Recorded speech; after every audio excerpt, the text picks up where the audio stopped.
Hello বন্ধুরা, তোমাদের সকলকে আমার আরও একটি নতুন ব্লগে অনেক অনেক স্বাগত। আজকে হচ্ছে শুভ চতুর্থী।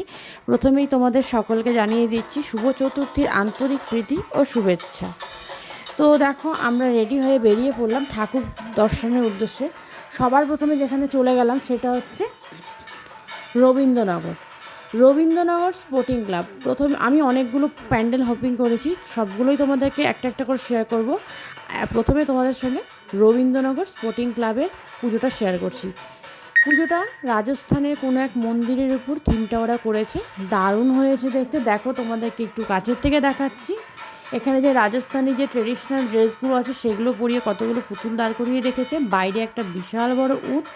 আর যেহেতু আজকে চতুর্থী, তাই ভিড়টা কিন্তু সেই তুলনায় নেই বললেই চলে।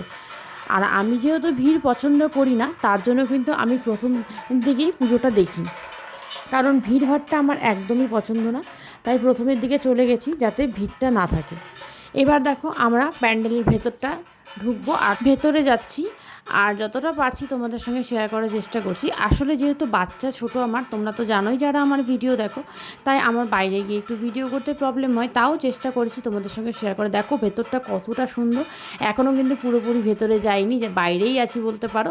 জাস্ট একটু ঢুকেছি। আর দেখো, তোমাদেরকে একটু কাছ থেকে দেখানোর চেষ্টা করেছি। এটা রাজস্থানের কোনো এক মন্দিরের আদলে করা হয়েছে, খুবই সুন্দর। আর দেখো, এবার আমি আর দিয়ান ভিতরে চলে যাচ্ছি, আর তোমাদের দাদার হাতে ক্যামেরাটা ধরিয়ে দিয়েছি। ও তোমাদেরকে দেখো পুরো সুন্দর করে ওপরটা দেয়। ওপরটাও কিন্তু ভীষণ সুন্দর, নিখুঁত কাজ একদম। ঝাড়বাতি দিয়েছে, ভীষণ সুন্দর লাগছে।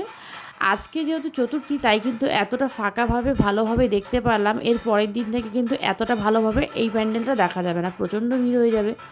আর মানে এক কথায় অসাধারণ। রথখোলা স্পোর্টিং ক্লাবের প্রত্যেক বছরই পুজো ভীষণ ভালো হয়, আমি প্রত্যেক বছরই যাই এখানে। আর এবছরও দেখো কত সুন্দর করেছে। আর প্রতিমাটা জাস্ট ওয়াও, কোনো কথা হবে না, এত সুন্দর প্রতিমাটা। জাস্ট তাকিয়ে থাকতে ইচ্ছে করে, ভীষণ সুন্দর হয়েছে। যেমন প্যান্ডেল ওরা সুন্দর করেছে, তেমন কিন্তু প্রতিমাটাও সুন্দর করেছে। তো যারা যারা আমাদের শিলিগুড়ির আশেপাশে থাকো বা শিলিগুড়িতে থাকো, যারা এখনও যাওনি রথখোলা স্পোর্টিং ক্লাবে, তোমরা তাড়াতাড়ি গিয়ে একবার প্যান্ডেলটা দেখে আসো, ভীষণ সুন্দর হয়েছে। আর মায়ের মুখটা দেখে একদম মনটা জুড়িয়ে যাচ্ছে, এত সুন্দর। যেমন প্যান্ডেল তেমন মায়ের প্রতিমা, দুটোই অসাধারণ হয়েছে রথখোলা স্পোর্টিং ক্লাবের। আমার তো ভীষণ ভালো লেগেছে। আমি কাছে থেকে দেখেছি। যারা ভিডিও দেখছো তারাও একবার গিয়ে ঘুরে আসো, কাছে থেকে দেখে আসো। ভিডিওতে যতটা সুন্দর দেখতে পাচ্ছ তোমরা, কাছে কিন্তু আর এর থেকে অনেকটা সুন্দর লাগবে কাছে থেকে দেখলে। আর তোমাদের কেমন লাগলো এই প্যান্ডেলটা আর মায়ের প্রতিমাটা, অবশ্যই কিন্তু কমেন্ট বক্সে জানাতে ভুলবে না। আমরা ভালো করে ঘুরে ঘুরে দেখছি আর একটু করে ভিডিও নিচ্ছি। আর দিয়ানকে এবার দিয়ানের বাবার কোলে দিলাম, আমি একটু ভালো করে দেখিয়ে দিই। তো চলো, আমাদের কিন্তু এটা ঘোরা হয়ে গেছে। এবার এখান থেকে বেরোবো, বেরিয়ে আবার নেক্সট প্যান্ডেলের দিকে চলে যাব। তো আমি সবগুলো প্যান্ডেল একসাথে দেইনি, তাহলে কিন্তু ভিডিওটা অনেকটা বড় হয়ে যাবে। আমি একটা একটা পার্ট করে আমি তোমাদের সঙ্গে শেয়ার করছি। এটা আমার চতুর্থীর প্রথম পার্ট বলতে পারো।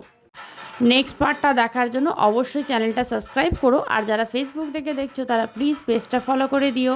তো চলো বন্ধুরা, আমার এই ছোট্ট মিনি ব্লগটা এখানেই শেষ করছি। আবারও চলে আসছি তোমাদের সঙ্গে নেক্সট আরেকটা মিনি ব্লগ নিয়ে। নেক্সট আমি কোন প্যান্ডেল হপিং করলাম। টাটা।